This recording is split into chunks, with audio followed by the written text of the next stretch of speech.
Welcome to Beyond the Beat, your go-to source for insider knowledge on fantasy football. Hosted by Zach Hyduke and Matt Olson. We bring you straight to the action with exclusive interviews from NFL beat writers, draft experts, and film gurus. Get the news from the field, straight from the sources at training camp and beyond. This is where fantasy wins are made.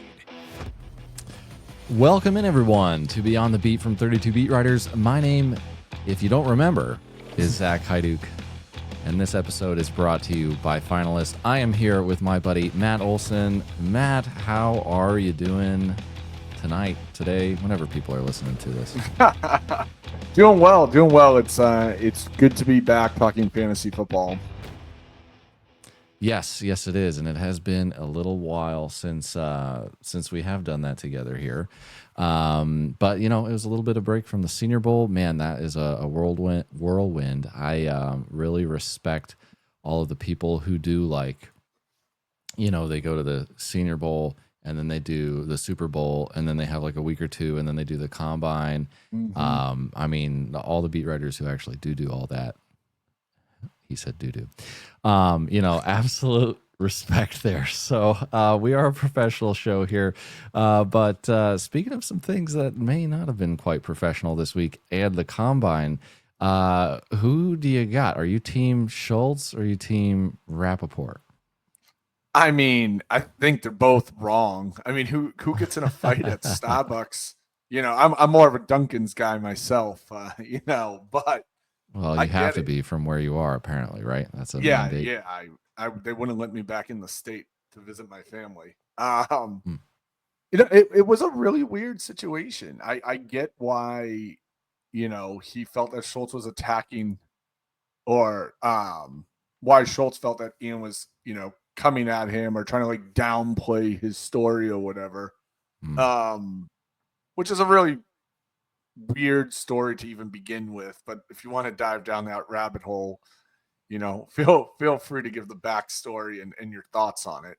Yeah, we're going to get into everything here for everybody. We're going to talk about the mock draft that we did, which you can find on our website here at 32beatwriters.com. If you didn't already see that, we had our version 4. Wow, we're at 4 in Dynasty mock drafts at this point.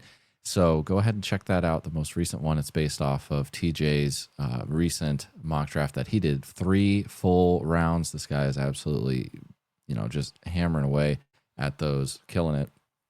But yeah, no, it's look at that. No, I was just thinking out loud. Like we've posted a few of these, and I think sometimes people not get frustrated with them, but because we only have X amount of rounds to work with, we're not just, so we take TJ's, his mocks as deep as they are, and we use those players.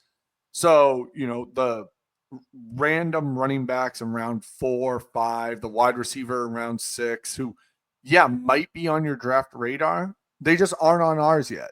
And as the offseason progresses, we're, February 27th right now. The Combine, skill players haven't even done anything at the Combine. And the draft board is going to shake up tremendously after this week. So even the post mock for TJ and then for us is going to be completely different probably. I think the only consistency that we've really seen is the top 2 QBs, Sanders and Ward, go to QB needy teams. And that's really been it, in terms of consistency.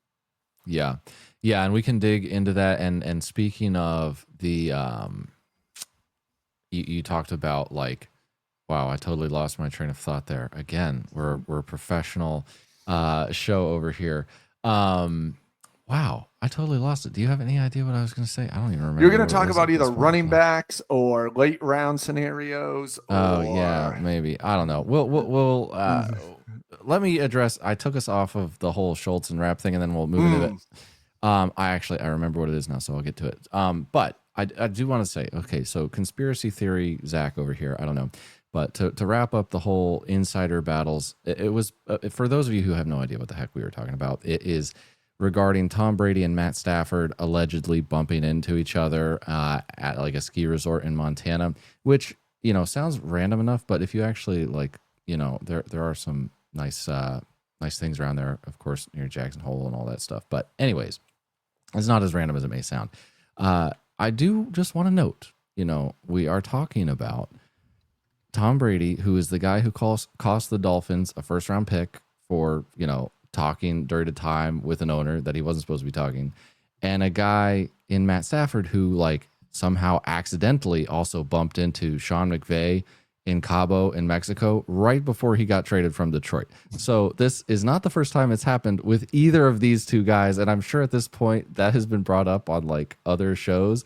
But the fact that that wasn't one of the first things that came up on Twitter, I was like, okay, maybe it's a coincidence. But I'm telling you, that strikes me as odd, and so I kind of tend to take Schultz's side on that. So we'll see, and not to diminish Rap Sheet's reporting or anything like that. But I do feel like he has to be a little bit more on brand with the NFL than maybe some other guys have to be. And for those of you who didn't know, all these insiders are super small. At least Rappaport, Pelissero, Garofalo. Like if you're at the Senior Bowl or anywhere else, that's where I happen to see them in person. Like they're all like not exactly very large. So yeah, I saw for the Pat McAfee graphic that they had up, you know, this height, weight, speed, all that stuff. Like, yeah, in an actual fight, I would not be betting on either of the three NFL Network guys, other than Zerline. He's pretty large. So, all right, let's move into it. We talked to, you know, as we get into it, Matt, you want to explain a little bit about what's coming up before we get into our favorite landing spots here from the mock draft that we did, the Dynasty rookie mock draft. Talk to me a little bit about what is happening here at 32 Beat Writers that people can be expecting from us soon. Yeah, I think we're, you know, as of right now, our pre-draft lineup is just, I mean, it's the best we've ever had. I think I can say that wholeheartedly. And honestly, I mean, from just even the response from the, you know, draft community, whether it's been, you know, I don't want to, you know, get all excited name dropping, but like the Dane Brugler, the Mike Renner, the, you know, Thor Nystrom, like we have a stacked lineup coming up before the draft to give you guys a ton of insight. Now, obviously, I'll remove myself from that specialty. You know, TJ is that guy. You are definitely much more knowledgeable than me in that scenario. I'm just here to be the looks. You know, but it is it's going to be a tremendous scenario. It's the best early off-season lineup we've had to date. I don't know any other way to put it. No, absolutely. And if you're like an NFL draft fan or if you're a fantasy fan, either way, yeah, we've got Matt Waldman, Football Guys, you know, the RSP, the rookie scouting portfolio that he puts out every year. Dane Brugler, as you've already mentioned, obviously one of the big kind of three draft guys. Trevor Sikkema, Thor Nystrom, Max Chadwick, Dalton Wasserman, Cody Carpentier, Mike Renner. Like those guys have all they're pretty much locked in. So you're gonna get to hear from all of them with TJ, and that'll be a lot of fun to get them on and get some of their opinions post combine here. Also is the website. Yeah, I mean, I think that's something that we've been strategizing with and working towards for quite some time now. I think our biggest thing, you know, is that we know the limitations of our current one. We don't ever want to run into that scenario again.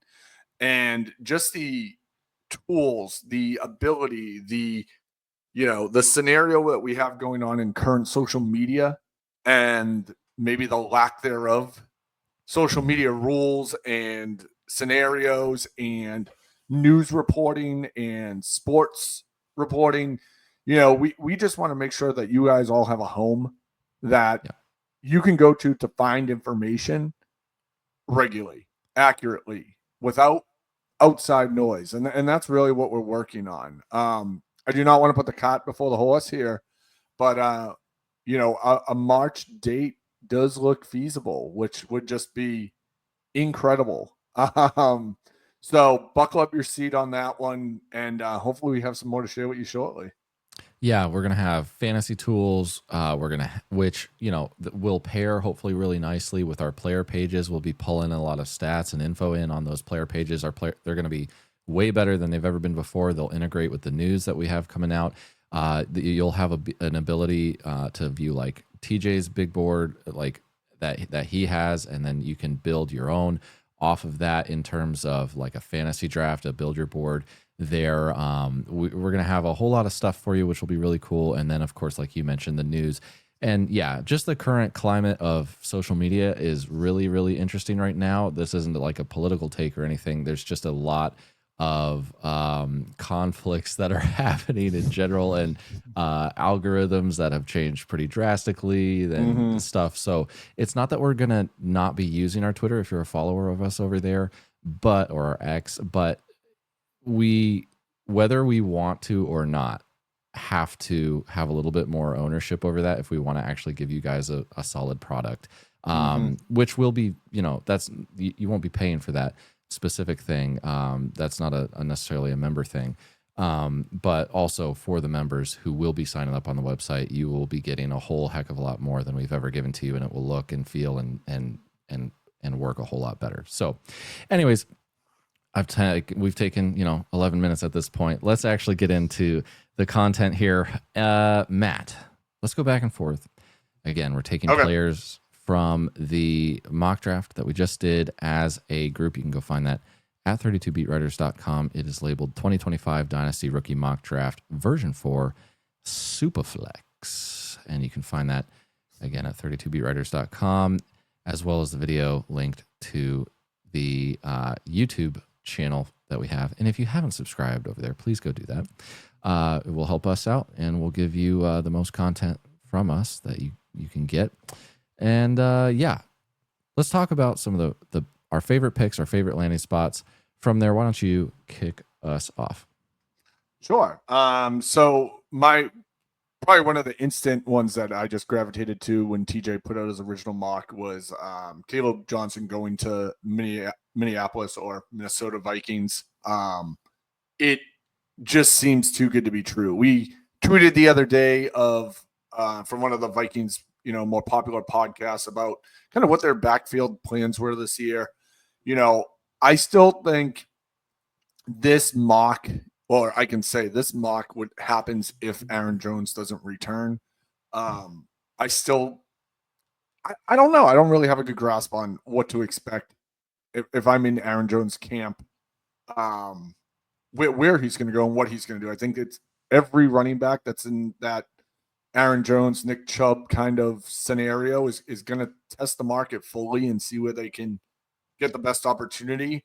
But that being said, you have Aaron Jones up in the air. Everyone's convinced at this point that Ty Chandler is gone. Akers is obviously gone. So there's not much in that room right now. So you have a guy that can come in. He is a great zone running guy. He has that big playability. He was third in college football last year with 28 rushes of 15 plus yards. It's the only downside I'm currently seeing with this pick is that Johnson wasn't used a ton in the passing game in college, where last year Minnesota running backs combined for 72 receptions.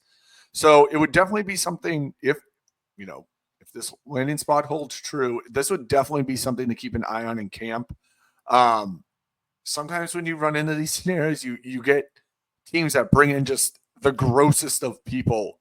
If they don't trust someone in a certain role. And I'm talking guys like Chase Edmonds or Naheem Hines and like that level of disgusting, which, at one point, obviously both those guys served a fantasy purpose, but at this point they're just stat vultures.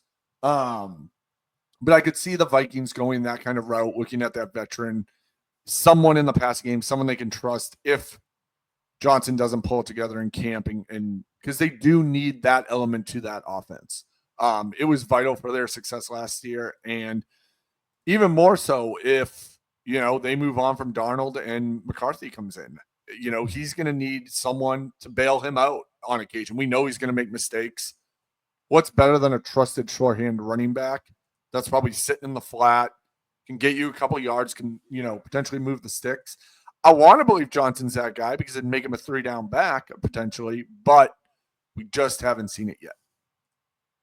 Yeah, and Johnson went at the back of the first here to the Vikings at pick 24 in TJ's mock draft, and then went 104 in the Dynasty draft. So a top 5 pick at this point, potentially for your fantasy team. And, since we started with the running back, I guess I'll just mention, guys, this is a really interesting draft, a really weird one. And we'll get to that a little bit more with the quarterbacks. But in terms of running back, like you mentioned at the top, we get a lot of flack, I think, because there are a lot of running backs in this draft that, they're all kind of bunched together, a lot of them. Not so much Johnson and Hampton. There's kind of the big 3. Gene T, Caleb Johnson, and Omarion Hampton, right? So those guys you're going to see ahead. But I was talking to TJ, and I was like, hey, if I made a bet that more defensive linemen went in the first round than running backs go in the top 3 rounds, how reasonable is that? And he felt like that was actually a pretty good, over under almost. I don't know how that would, actually bet. But that's a bow wager, right?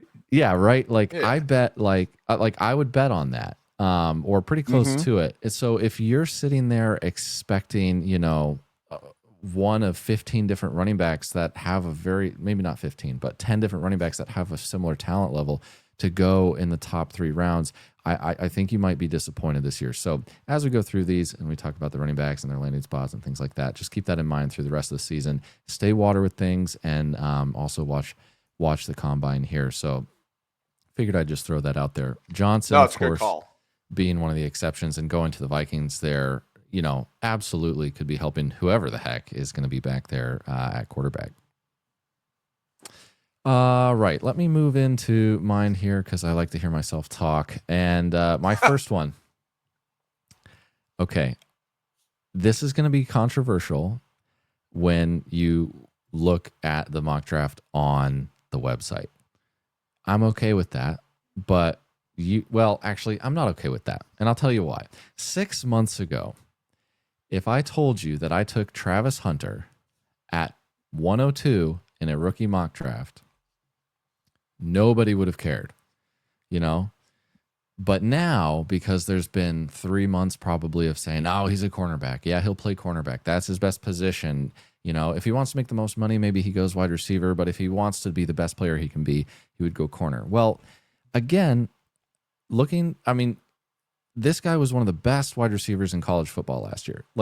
He may be a very good cornerback, but let's not take away, just assume that he's also not a super talented wide receiver. He's not super big. That's what's going to take, some of that. You're going to be concerned a little bit there.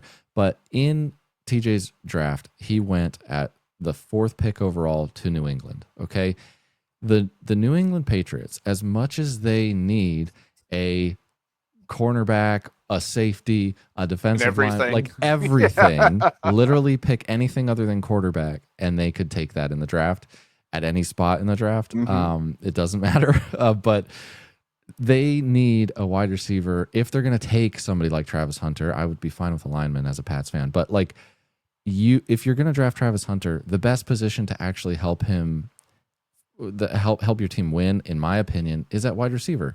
And he's a good wide receiver, and they have one of the worst wide receiver cores in the league. It doesn't make sense. You could have a really lockdown duo with Christian Gonzalez at cornerback, and then also Travis Hunter. But he's one of 3 blue chip players in this draft. There's not a lot of blue chip players in this draft. Not to say there's not a lot of talented players, but guys that are just straight up good, definitely going to hit. It would be very, very difficult for them not to hit, and disappointing, of course. Not that every blue chip player does, but that's Travis Hunter, Abdul Carter, Ashton Gene T. So it's just, if you're going to take a guy like that, I feel like you got to use him for the most helpful thing for your team. Daniel Jeremiah believes that he's a wide receiver similar to Devonta Smith, and I believe he actually said earlier in the offseason that he felt like he was a better wide receiver than he was corner.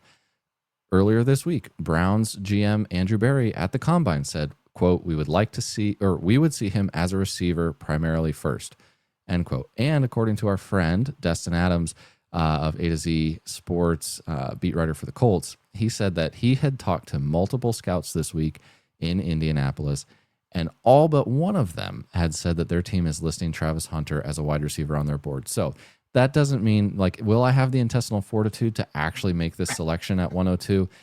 I don't know. Like, I'm speaking a lot here, and very confidently so.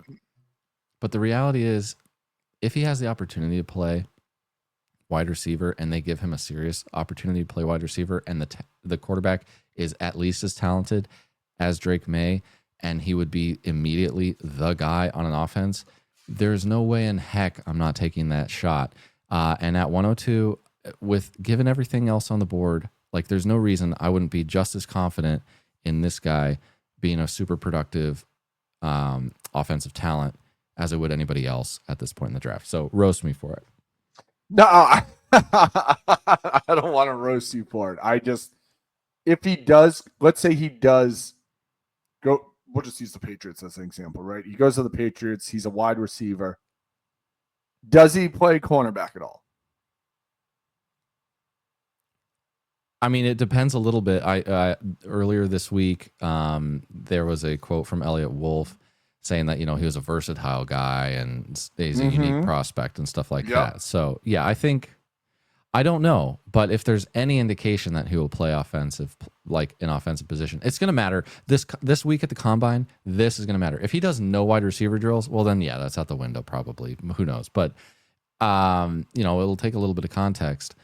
But if the team drafts him and says wide receiver, maybe they'll just say athlete. I don't know. They'll play the typical, like, coach speak, like, we don't know who we're starting at quarterback this week. It's our first round pick or the 6th round guy who flamed out with the Jets. I don't know. Anyways, but continue.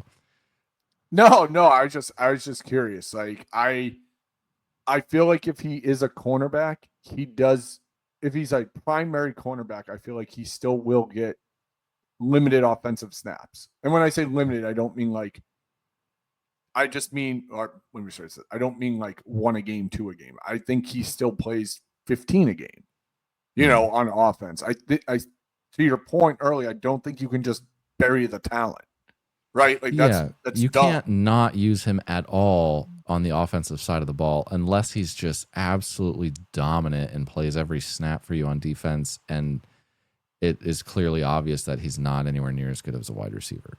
Correct. Yeah. Okay, we can move on from him. Yeah. Okay. There will be a lot more to talk about, but that's my favorite landing spot. If he goes, that's the thing. We're talking about landing spots. If he goes to the Patriots at 4, it's very different than, if he goes to other locations highly drafted, so just keep that in context. All right. Let's do a quick read here. I'll try not to blast everybody's ears out. Let's see if I set the audio right, and we'll move to that here. Life's a grind, and it feels like every minute counts. Between work, personal commitments, and trying to stay on top of your fantasy team, it can be a lot. That's why we are excited to talk to you about Finalist, the app that's built to help you prioritize and optimize your day-to-day tasks. It helps you plan everything from work projects to personal errands and prospect draft analysis.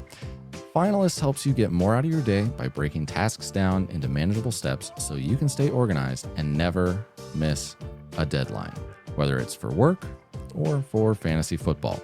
So, if you want to crush your to-do list and stay on top of your fantasy squad, head over to finalist.works today and use the code BEAT50, that's BEAT50, to get an exclusive discount on their premium plan. Start organizing your day like a pro and watch your life level up. That's code BEAT50 at finalist.works today.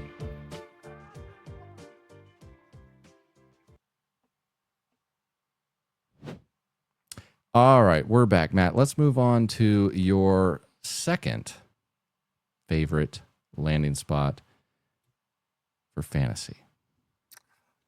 So we just hammering home the landing spots again, but we have Quinshon Judkins going to the Dallas Cowboys. And, obviously there's questions on the O-line now and whatever, but it's still a solid offense, right?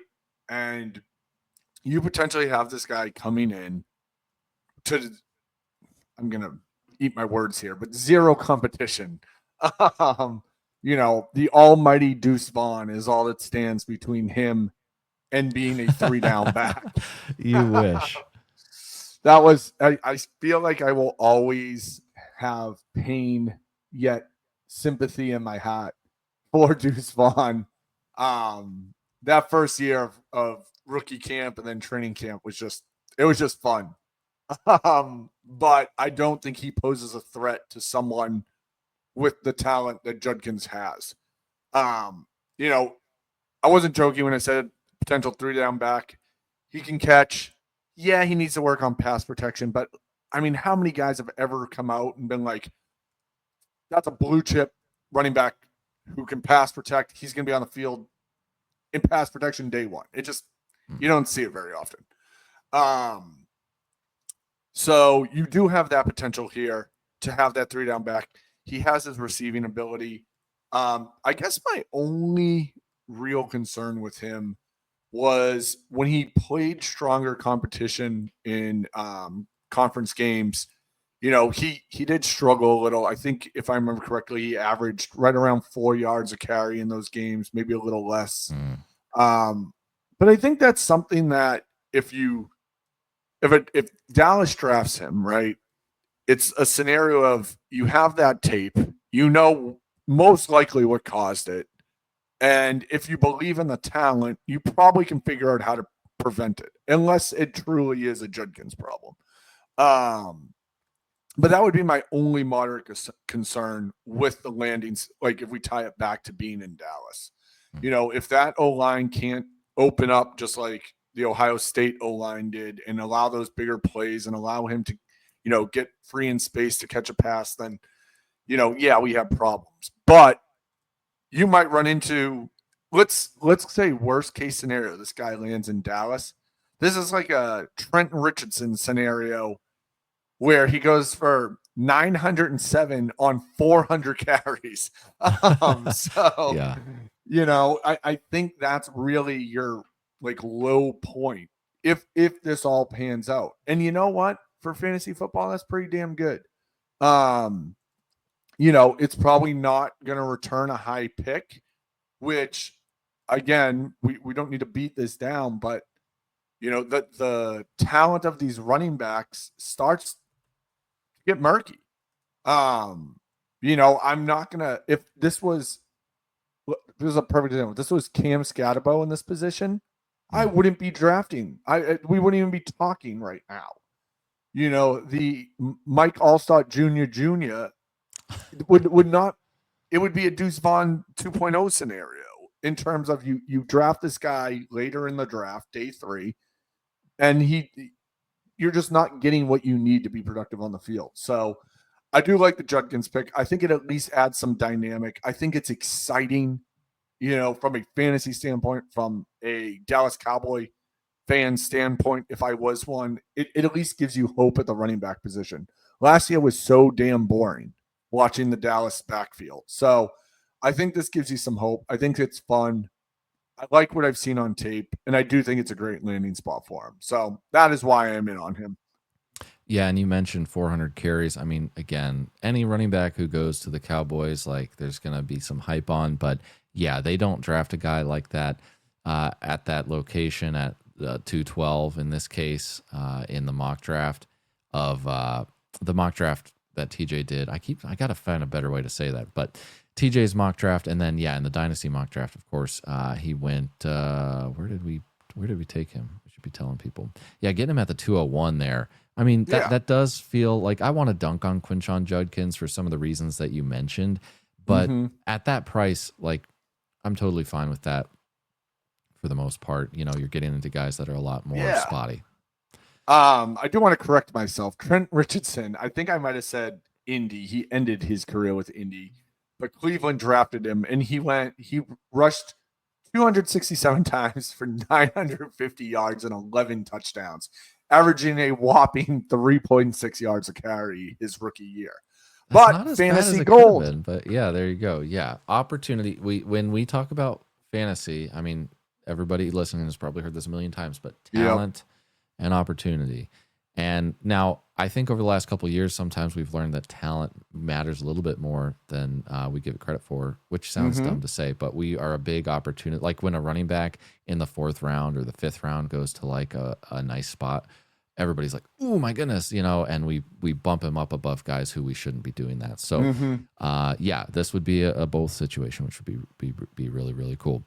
All right, I'll move on to my second favorite spot here, and that's Colston Loveland, the tight end, going to the Kansas City Chiefs at the back of the 1st round. I took him. No, I didn't take him. You took him at 111 in our Dynasty rookie mock draft here. We just saw today, if you're listening to this, so we recording this on Thursday, that Kansas City Chiefs tight end Travis Kelce announced that he was going to be sticking around for at least this upcoming year. But let's be real here. He's clearly slowing down. They said he was sick or something like that headed up to the Super Bowl, but you didn't need to just watch the Super Bowl to know that, yes, he can still be an impact guy, but look, we're another year on. We're a beatdown Super Bowl loss further, and it's just, this is going to be a farewell tour for him. And so they're going to need somebody at tight end. And you mentioned this in your write-up of the players. They have, Jared Wiley there, Noah Gray, on an extension. But this guy in Colston Loveland, he profiles as a more useful guy in a Travis Kelce-ish role than those other two do. He's more of a pass catcher. And if you're looking at their wide receiving core, they've been trying to add guys every single year in either the 2nd round or in some, like Juju or Hollywood Brown or D-Hop. But all of those guys are gone this year. And Rashee Rice, we have heard zilch about this. So as far as I know, nothing has changed, and he will probably still get suspended. He got injured. He ripped his ACL, and he might be healthy to begin the year, but he ain't going to be playing if things are anywhere near what they were in terms of the discourse. Like, he hasn't faced any, as far as I know, fines or suspensions or disciplinary action for what he did in that car, like hit and run and all of that nonsense. So that eventually is going to have to come home to roost, and I anticipate that at the beginning of the season. That might be 4 games, that might be 8 games. Maybe it's been so long and they only give him 2, but either way, they're not going to have him to start the year, I would doubt. That leaves you with Xavier Worthy, basically, and a couple of guys that you don't trust already. So they actually need somebody to come in and fill this role, and taking a tight end at the back of the 1st, assuming he's even still there. We're going to have a couple of tight ends go off the board in the 1st round this year, which is going to be weird to see. That seems to be pretty likely. So if you love tight ends, hey, this might be the draft for you. But I think that pairing him with Patrick Mahomes on the Kansas City Chiefs, replacing Travis Kelce, we've tried to do that a couple of times with guys, maybe like Noah Gray and Jared Wiley potentially.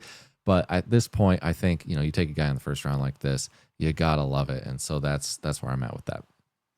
No, it makes sense. I accidentally X'd it out here, but we did have a wide receiver going to the Chiefs as well, right? Later, down in the 3rd, late 3rd, Trey Harris. That's right. So maybe a slight Trey Harris plug as well in there. Given just given the void of wide receiver talent. So interesting little pick there that I just wanted to touch base on and let everyone know. Just based off of the whole wide receiver scenario. Yep. All righty. Let's move on while you're talking, I guess, about guys. Let's get to your 3rd and final favorite landing spot. I'll give mine, and then we'll give a couple guys that we didn't really love. Awesome. I think this is like my tight end Xavier Restrepo, who I didn't talk about because I feel like I've been talking about him every other time I've gotten the opportunity to. But this guy's becoming him for my tight end, and it's Harold Fannin. So I get the whole Bowling Green knock, the whole he plays in the MAC. Like, Someone said to me, the max only exists so that you have something to watch in the middle of the week, and the score is 40-40, so it entertains you. While these things might be true, Harold Fannin showed enough elite traits that we should be paying attention. And I do really like the landing spot. He's going to New Orleans. That will put him with Derek Carr. We've seen what Derek Carr can do if he likes his tight end, if he trusts his tight end. Darren Waller came basically out of nowhere in 2019, put together back-to-back great seasons. Obviously, he didn't after that for Darren Waller reasons, not because of the Carr-Waller connection, but just injuries, not being on the field. So another thing that really stands out to me, and there might be people who say, oh, that's not apples to apples. That's, there's no correlation here, but I do feel like there is at least a little. So if I asked you right now from last year's draft, skill position players, right, who was talked about for having great route running ability and great hands, yet no one was overly high on him?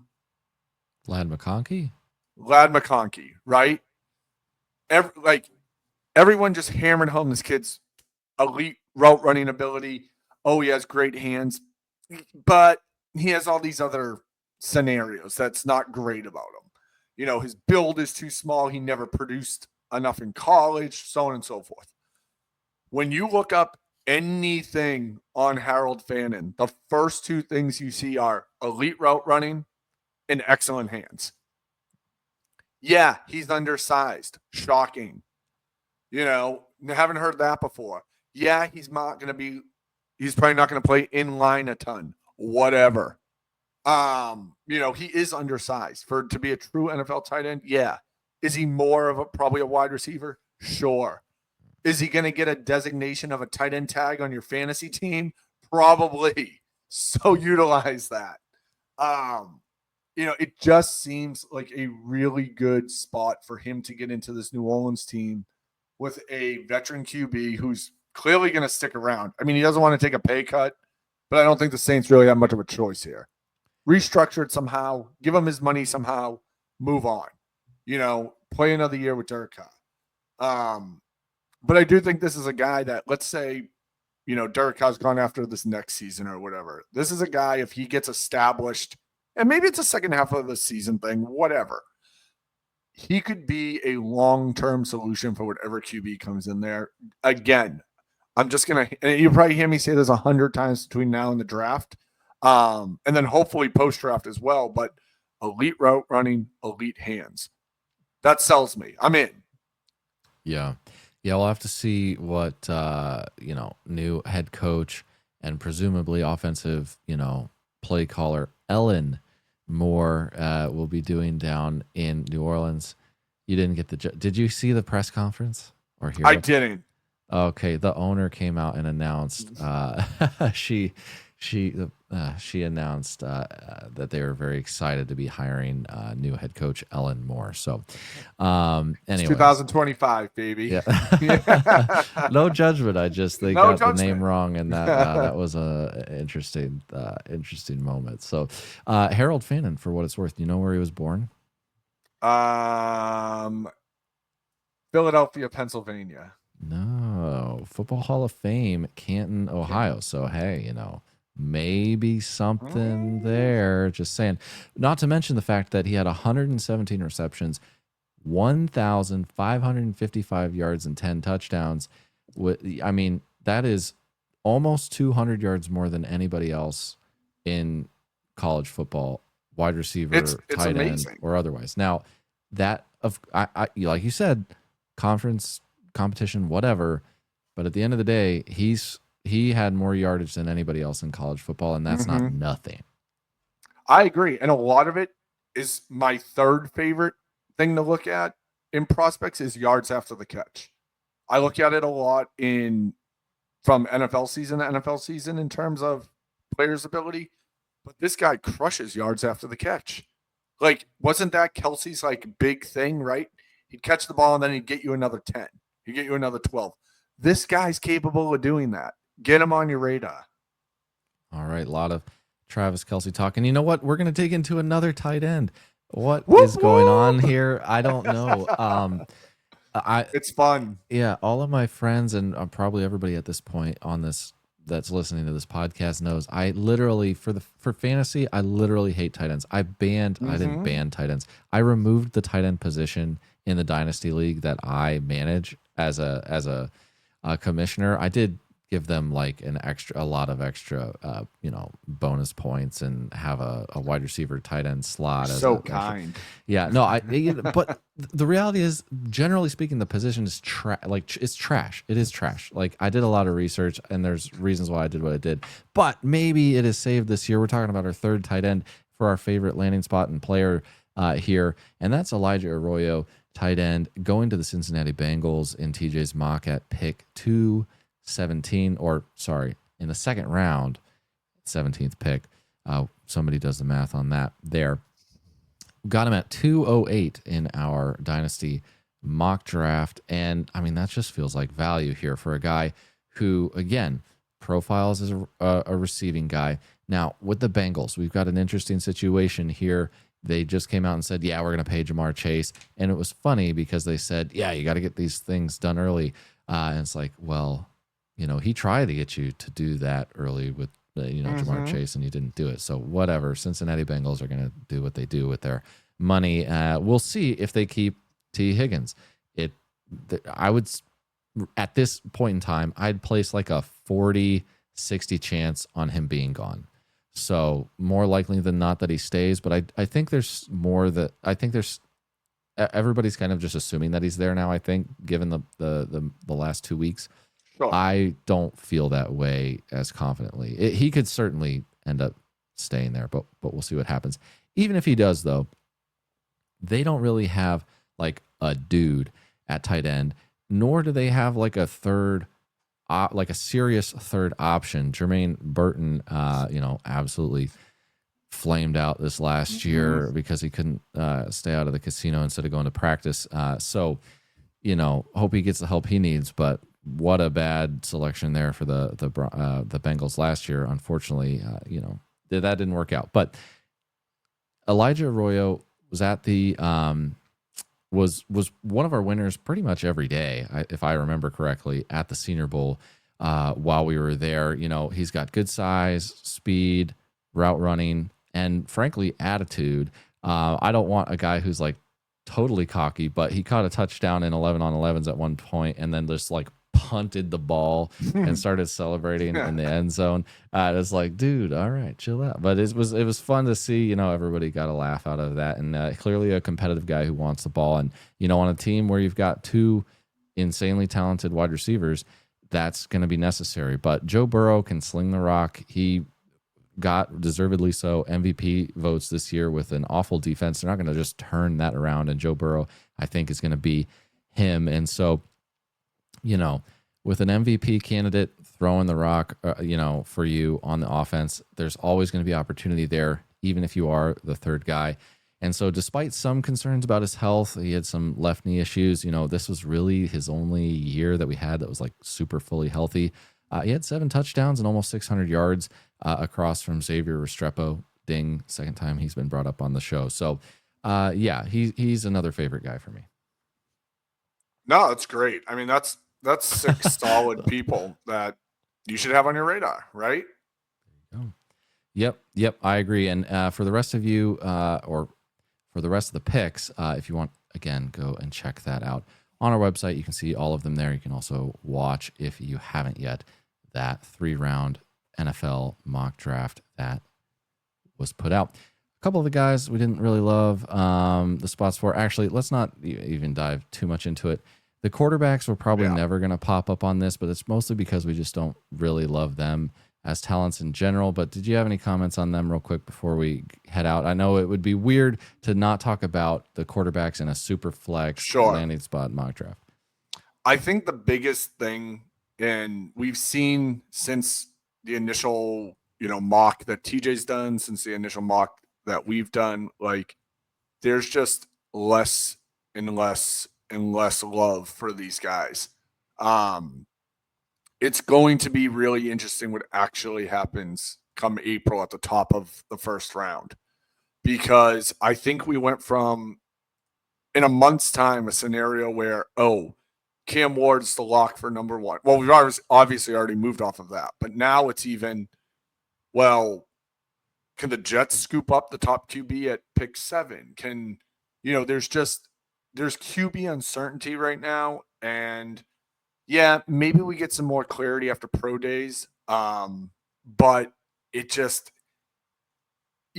no one can feel good about it right now. I think that's the biggest overall scenario, is that no one can feel good about either of these QBs leading their team based off of what's out on the market, based off of previous year results. And I'm starting to get in that camp. Like, these guys are not special. Yeah, no, I think you're right. They're not. I think that Daniel Jeremiah came out and said that he had Cam Ward graded the same as Bo Nix as he did last year, who was the 6th quarterback taken last year, right? So, but also one of the best. Yeah, I mean, he did well. I mean, with Sean Payton. So we're not sitting here saying like Cam Ward's going to be a bust. Like, but sure. The reality is wherever, and going to the Giants, I think, as he was in this draft, not super enticing. Yeah. Sanders going to the Raiders. I mean, again, like, part of it's the talent of the guy himself, but like, it's just anywhere it seems like they go, I don't know if they're going to be the type of guy who can pull that team out of the grossness that they're currently in to the greatness that we would hope for fantasy. And then anybody else like Jackson Dart, like, okay, probably a backup. Tyler Show, Will Howard, Quinn Ewers. You know who's not even showing up in the 3-round mock draft right now? Alabama quarterback Jalen Milroe. And terrible Senior Bowl. Yeah. I mean, he's had a terrible month. Terrible. I almost feel bad for the guy, because at least we didn't get to talk to him directly. But, the interactions I did witness with him and all of that in person, seems like a great guy as far as I know. Talked to some people who kind of knew him down there a bit. But unfortunately, when you have no mid-range throw, you can't survive in the NFL, and I just don't think we're going to see anything from him. So if you're hoping for a quarterback in your fantasy drafts this year, you might want to trade that pick. That's all I'll say about that, I guess. Do you have anything more for the people before we head out? No, I don't want to try and top that sage advice. That was very nicely done, sir. Okay, sounds good. Well, everybody, if you haven't yet, make sure to check out our Twitter at 32BeatWriters and the website at 32beatwriters.com if you are not already familiar with both of those. Also, go to our YouTube. Make sure to go and subscribe there. It would really help us out. And, of course, as we mentioned, other social media, not as probably good for you going forward. So make sure to go ahead and do that. If you are a member already on the website, go and get on Discord. If you're not, you're missing out there. There's going to be a lot coming out for you in the near future. For Matt Olson and all of the 32 Beat Writers staff, I am Zach Hyduke, and we will see you next time. Thanks for tuning into Beyond the Beat with Zach Hyduke and Matt Olson. For more expert analysis and exclusive insights from the best in the game, don't forget to subscribe and stay ahead of the competition. Until next time, keep turning that insider knowledge into fantasy football wins.